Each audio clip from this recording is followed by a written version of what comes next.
తెలంగాణలో మొట్టమొదటి factory outlet Mukunda jewellers త్వరలో జూబ్లీహిల్స్ లో గ్రాండ్ ఓపెనింగ్. అన్ని బంగారు ఆభరణాలపై VA 2 to 12% మాత్రమే. త్వరపడండి.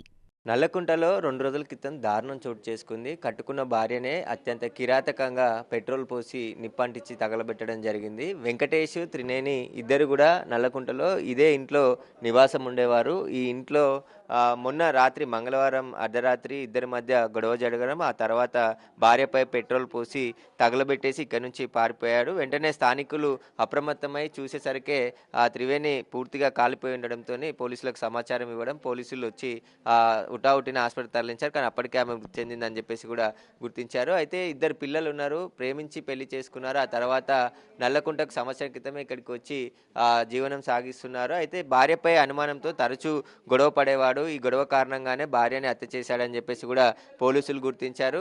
వెంకటేష్ని ప్రస్తుతం నల్లకుంట పోలీసులు అరెస్ట్ చేసి దర్యాప్తు చేస్తున్నారు. హత్యకు అనుమానమే కారణమా, ఇంకా ఇతర కారణాలు ఏమైనా ఉన్నాయనే దానికి సంబంధించి కూడా దర్యాప్తు చేస్తున్నారు.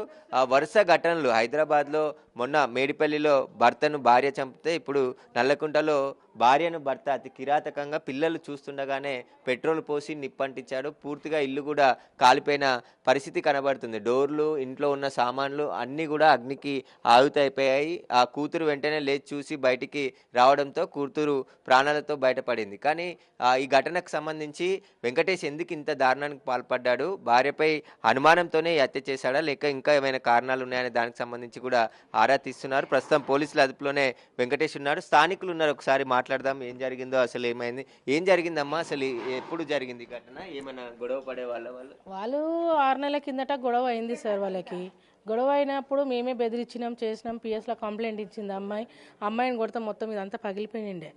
అమ్మాయి వచ్చి పిలుస్తే నేను, తను, మా అమ్మ ముగ్గురం కలిసి బెదిరించాము. ఆ అమ్మాయికి చెప్పాము, నువ్వు వెళ్ళి కంప్లైంట్ ఇయ్యమ్మా, రేపటికి ఎప్పటికైనా నీకు ఇబ్బంది అబ్బాయితోటి అని అంటే సరే అని కంప్లైంట్ ఇచ్చింది. ఒక నల్లకుంట పిఎస్లో ఇచ్చింది, ఒకటేమో అంబర్పేట మహిళా మండలిలో ఇచ్చింది. చెప్పిండ్రు, వాళ్ళు ఏం పట్టించుకోవట్లేదు అక్క అని తను చెప్పేసింది, వదిలేసింది. ఇక్కడ నుంచి ఊరికి వెళ్ళారు వాళ్ళు. ఊరికి వెళ్ళి ఊర్లో సర్పంచ్ వాళ్ళు అంటారు కదా పెద్దవాళ్ళు, వాళ్ళతో మాట్లాడారంట.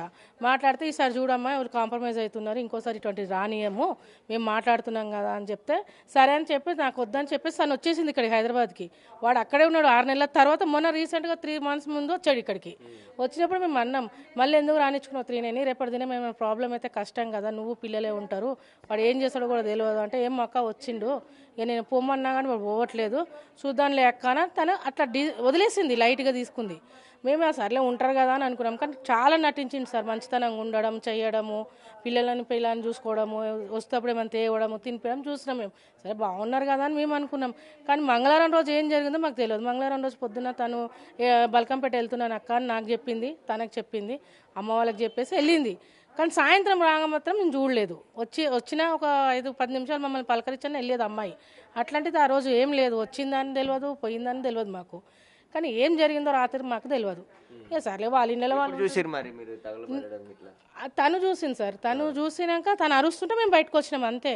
అప్పటి వరకు ఇది ఇల్లు అని మాకు తెలియదు. తను అరిసినందుకు అందరం ఉరుకొచ్చాము, అక్కడి నుంచి మొత్తం అందరూ ఉరుకొచ్చారు, మగ పిల్లలు, పెద్దోళ్ళు, ఆడవాళ్ళంతా. తర్వాత తను అరిచినందుకంటేనే మేము తనని కూడా అడిగాము, అసలు ఏమైందంటే ఏమో అక్క ఏదో గొడవ అవుతుంది అనుకోలేదు కానీ ఏదో సౌండ్ వచ్చింది, అది వచ్చింది అని అంటుంది. తర్వాత పొగ రావడంతో ఇంకా గట్టిగా అరిసింది అమ్మాయి. అరిసేసరికి అందరం బయటకు ఉరుకొచ్చినాము.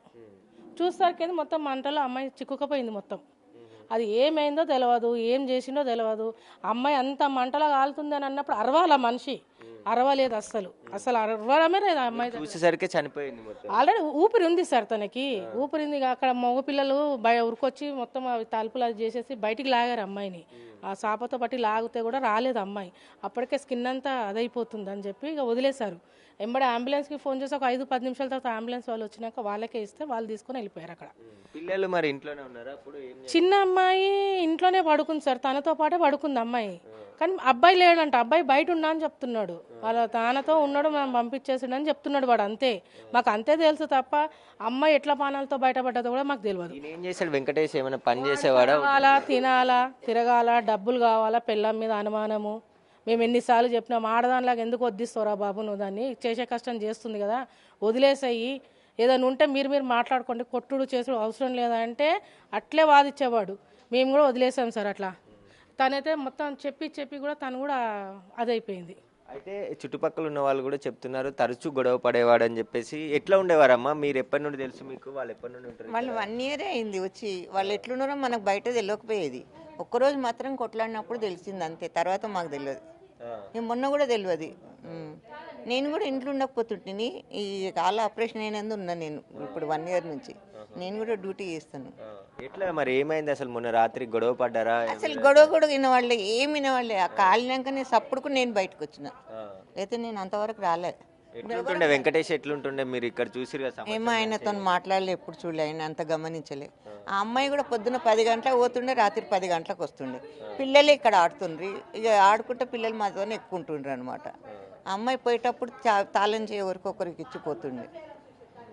అయితే కాలనీ ఇక్కడ ఉన్న బస్సు వాసులు కూడా చెప్తున్నారు తరచూ గొడవ జరిగేది. ఆ గొడవ కారణంగానే భార్యపై అనుమానం పెంచుకొని అత్యంత దారుణానికి పాల్పడ్డాడు వెంకటేష్ అంటున్నాడు. అవారాగా తిరిగేవాడు, ఎలాంటి పని చేయడని చెప్తున్నారు. మీరు చూసారమ్మా ఆ రోజు ఏం జరిగింది అసలు రాత్రి? రాత్రి అరౌండ్ 11:45 అవుతుంది టైము. 11:45కి నేను నా బాబు, చిన్న బాబు బయట ఇక్కడ ఆడుతున్నాడు, అంటే మోషన్ పోయిండు, నేను క్లీన్ చేసుకోవడానికి అని చెప్పి ఇక్కడ వరకు వచ్చిండు. రావడం వల్ల ఏమైందనంటే బాబు ఇక్కడ గేట్ దగ్గర తాళంతో ఇక్కడ ఆడుతూ ఉంటే సరే అని చెప్పి నేను పైపు, మాకు వాటర్ వస్తాయి అనమాట, నేను పైపు వేసుకుంటూ అక్కడ నుంచొని ఉంటే ఒకటి పెద్ద సౌండ్ వచ్చింది, ఏదో బ్లాస్ట్ అయిన సౌండ్ వచ్చింది.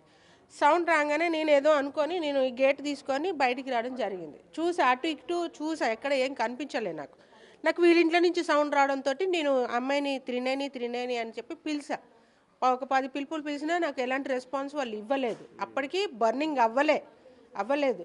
నేను గట్టిగా అరిసా, పిలుస్తుంటే మీకు వినిపించట్లేదా, ఎందుకు ఎన్నిసార్లు పిలిచినా మీరు ఎందుకు ఆవాజ్ ఇవ్వట్లేదు అని చెప్పి నేను ఆమెను పిలిస్తే సపోర్ట్ చేయలేదు. సరే అని చెప్పి నేను ఇక లోపలికి ఇట్లా తిరుగుదామనేసరికి లోపల నుంచి ఫైర్ వచ్చింది. పెద్ద పొగలు వచ్చినాయి, నల్లగా పొగలు వచ్చేసినాయి. ఇంకా నేను గట్టిగా అరవడంతో ఫస్ట్ అక్క వాళ్ళ పిల్లలు బయటకు వెళ్ళారు. అక్క ఏమైంది అనుకుంటే బయటకు వచ్చారు. ఏమోరా నాకేం తెలుస్తలేదు, మొత్తం మంటలు వచ్చేస్తున్నాయి చూడు అని చెప్పిన. ఇక అరవడం వల్ల ఇంకా చుట్టుపక్కల వాళ్ళంతా వెంకటేష్ ఉన్నాడా మరి? లోపలే ఉన్నాడు. నేను ఫస్ట్ పిలిచేంత వరకు కూడా వాడు లోపలనే ఉన్నాడు. ఇంకోటి ఏంది అని అంటే పాపను కూడా చంపాలని చూసిండు వాడు. పాప అదృష్టం ఏంది అని అంటే బాత్రూంలో దాచుకోవడం వల్ల పాప బతికి బయటపడ్డది. పాప చిన్న డోర్ సందు ఉంటే ఆ సందులో నుంచి బయటకు వచ్చేసింది. వాళ్ళ బాబు ఉన్నాడు, తండ్రికి మొత్తం సహకరించేసిండు. మీకు సీసీ ఫుటేజ్ దొరికితే వాడికి తండ్రికి ఎట్లా సహకరించిండు. ఈ వయసులో వాడు ఎంత క్రిమినల్ అంటే చాలా క్రిమినల్ మైండ్ వాడిది. పాపం ఆమె హోటల్లో పని చేసేది, పాచి పని చేసేది, 4 ఇళ్లలో పని చేసేసి వాళ్ళు ఏం పని చేయకపోయినా వాడు తాగి తిని తిరిగినా కూడా ఆమె పోషించింది. ఇక్కడికి వచ్చినాక ఒక 7 months వరకు అట్లనే జరిగితే తర్వాత గొడవలేని కొన్ని రోజులు ఊరు వెళ్ళిపోయిండు. తర్వాత అయ్యప్ప మాల దొంగమాల వేసుకొని తర్వాత రావడం జరిగింది. అయితే ఆ రోజు అర్ధరాత్రి ఘటన జరిగిందని చెప్తున్నారు. ఎలాంటి పని చేయకుండా భార్యపై అనుమానం పెంచుకొని తరచూ గొడవపడి భార్యను ఎలాగైనా అంతమొందించాలని చెప్పేసి కూడా ఇక్కడికి వచ్చి మంచిగా నటిస్తూ, అంటే గొడవ జరిగిన సందర్భంలో కుటుంబ సభ్యులు మాట్లాడి అతను అక్కడే ఉన్నాడు, ఇక్కడ దీనికి సంబంధించిన పూర్తిగా ఆమె వదిలేసి ఇక్కడే ఉంటుంది, మళ్ళీ భార్యతో కలిసి ఉంటానని చెప్పేసి ఇక్కడికి వచ్చి వారితో మాయమాటలు చెప్పి భార్యతోనే ఉంటూ ఆ మంగళవారం అర్ధరాత్రి భార్యపై పెట్రోల్ పోసి అత్యంత దారుణంగా హత్య చేశాడని చెప్పేసి కూడా పోలీసులు వెంకటేష్ని అరెస్ట్ చేశారు. ప్రస్తుతం అయితే పోలీసులు ఘటన పైన కేసు నమోదు చేసి దర్యాప్తు చేస్తున్నారు. కెమెరామ్యాన్ హరీష్తో సురేష్, బిగ్ టీవీ, నల్లకుంట నుండి.